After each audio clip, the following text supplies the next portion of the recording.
Bling bling motherfucker. Magical Robbie ended up on the black shirt.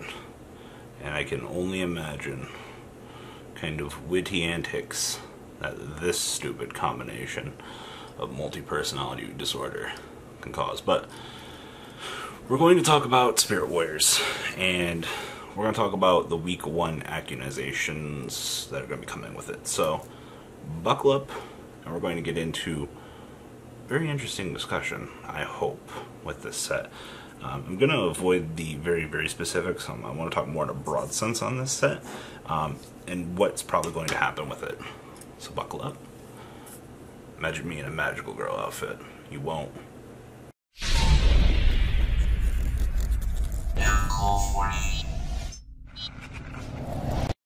Perverts. You imagined me in a magical girl outfit, didn't you? Alright, so Spirit Warriors is coming out near the middle of the month. And a few people, including my magical girl locket over here, this thing tells me the future. Maybe I'm a time traveler from one of John's videos. Maybe I'm the one whispering everything in his ears to tell you guys to consider things. So we're going to use the Darklords, a very specific example here. But Robbie, where are the likes at? Okay, guys. Okay, you're right. You're right. Come on. Show me some love. My ching definitely hangs low. Alright. When the Darklords set first came out, Ixchel and everything else was relatively cheap to pick up until people that Saturday and Sunday saw that Darklords were actually doing well. So Friday release drops. Darklords aren't doing too much. People are like, I'm gonna kind of pass on this. This set will be pretty cheap. No real reason to invest in this. And then off of left field, the deck does a couple of tops, and people literally lose their shit. So buyouts start occurring of Ixchel. Ixchel reached what, 35-40 day 1 or day 3 of release. We'll call it that for that particular window. And now I don't think that this set ratios. This set pretty much follows what the Darklords set did. You know, I know a lot of people are excited for these themes. I know I am.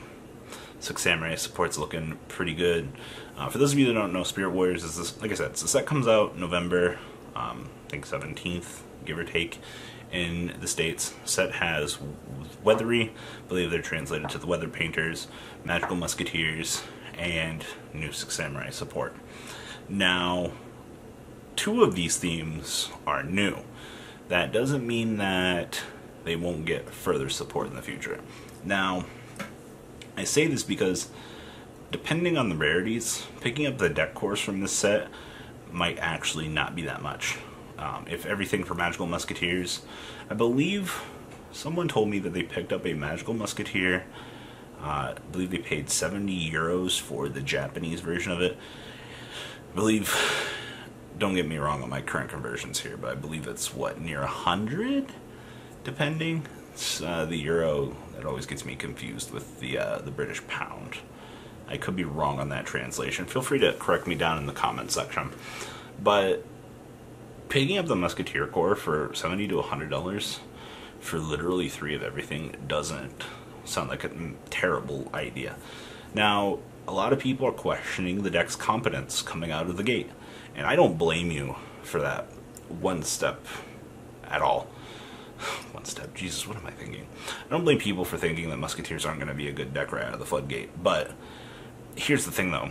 On that Friday of release, when everyone's like, should we pick up Musketeers? No, I'll wait till after the weekend. You're playing a very risque game with the market. The market's not a rewarding place. If the 3 themes drop, and if Weathery tops out of nowhere, it's going to take one top for the already cheap Weathery cards to just shoot through the roof. Even if it's a top 16, I think a lot of people might start eating up the cards because people are going to want to play the theme. So once again, back to our Friday of release. All 3 themes drop. I'm just going to use rough numbers here. $60 for the Six Samurai, $50 for the Weathery playsets, and we'll say $80 for the Musketeer playsets. So, like, well, you know, I want to try Weather Painters. Screw it. I'll spend this money. I'll pick it up. You're done. All right, cool. You got what you needed. You came, you conquered, and you left with what you wanted. Now, these numbers might be a little bit too high. You've got to competently ask yourself, what is this? Now, I'm only saying like the playset things. I know Yu-Gi-Oh! Singles tends to put up playsets of things pretty early for people that want to, if you're looking around and you're like, ooh, piece candy, ooh, piece candy. You know, you just want to knock it out of the way. It's not necessarily bad to look ahead. Now, back to the point I was making about Magical Musketeers. One top for Musketeers, then that shit's going to be bought out. It literally is just going to take a couple of events, even 1 or 2 events actually, to show that the deck is competent. And the entire audience, the community, is going to start running around with their heads cut off. They're like, oh my god, how? Must buy.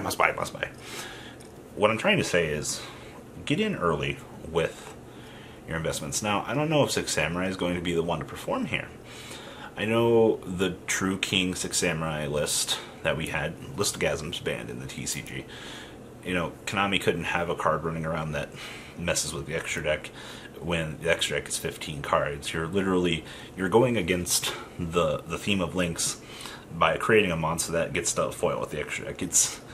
It was double-sided when it came out in the first place, but being able to just go Listgasm, take out your opponent's Nord, and now 3 cards in your opponent's main deck is dead, that was inherently not fair as it was. So, it would have been nice because we could have been able to just do some of the crazy loops, but they took care of that shit before it even took off, which is not bad.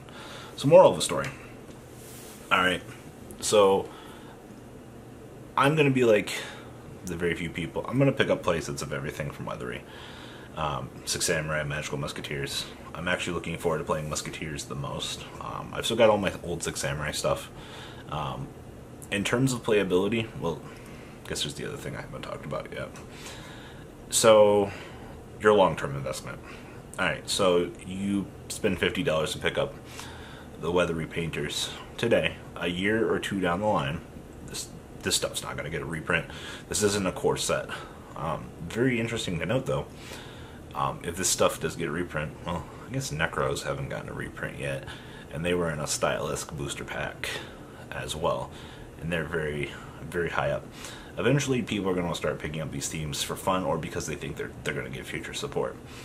And let's be honest here, these 3 themes are very likely to get future support. I believe there's a Deck Builder Set 2 coming out in OCG. They haven't announced anything special for them, but if they give Weathery and Magical Musketeers more particular cards, then the older ones that you picked up day 1 will possibly go up. Getting in on the entry floor of any sort of investment is definitely not a bad idea. It's just people, they want to get in at the cheapest point that they can get in, and I think day 1 for these particular things might be better. Now, this could be one of those times where I'm wrong. I don't think I'm going to be wrong this time, because, well, the other thing is, how many people are actually going to open up this set as well? A few people like, should I buy boxes? And I don't know what your pull ratios are going to be as of making this video. If you buy a box, you might be able to build Weathery. You probably won't be able to because I believe the Link monster's of a high rarity. So you won't be able to build that all. You won't be able to build any of the themes right out of the box, I don't think. You shouldn't be able to, at least. Maybe I'll be wrong. Now, if you want to take the gamble, buy 2 boxes and try to pull what you're going for and just sell off the rest, then it might be cheaper. But consider playsets on this release. Definitely. But make sure that if you're a deck builder and you know that you want to make money, your entry level on this set's probably where you're going to want to go, because Musketeers, at some point, they're probably going to Ix-Chill, and I don't want to deal with another Ix-Chill incident. Those of you that refresh memories here, at the beginning of this video, we're talking about Ix-Chill went up very high when regional tops were coming out. Focus on that Friday of release. Save a little bit of money. You guys have 2 to 3 weeks. So if you want to play these themes, it's your chance. So ITT consider picking up the stuff early. Don't wait until the Monday of release. Don't wait any later. You can argue that it might get cheaper, but the people that pick up these themes, that want to play these themes, probably the ones that are massively rewarded with this set. There could be some hidden money cards in this set. I don't know. You know, the market tends to be a very interesting beast when we do these things, and like I said, I wouldn't be shocked. God, maybe I should wear more bling. Ironically enough, it's a magical girl that I'm wearing. That's all I got. I just wanted to make a video and educate people that my personal opinion is playsets is correct on this set, and there's definitely nothing wrong with wanting to go in on the set. Not at all. Just make sure you have everything. Six Samurai, I definitely think, are going to be the weakest of them all because they lost Listogasm, but it's none of my business. You ready for the little water guns that the Magical Musketeers are about to get? Because it's going to be fucking hilarious. It's Castell's water shooter all over again. Alright guys, deuces. The ride never ends, guys. Make sure you enable those notifications to get the latest videos that are being posted on this channel. Make sure you guys check out VanCole40 for my Cardfight Vanguard channel. And join me and House of Champions on the Zodiac Duelist TV Twitch stream. We'll be interacting with our audiences. And please check out No Limit Gaming and LGTCG.com for the cheapest trading cards on the market. Thanks for watching, guys, and please have a good day.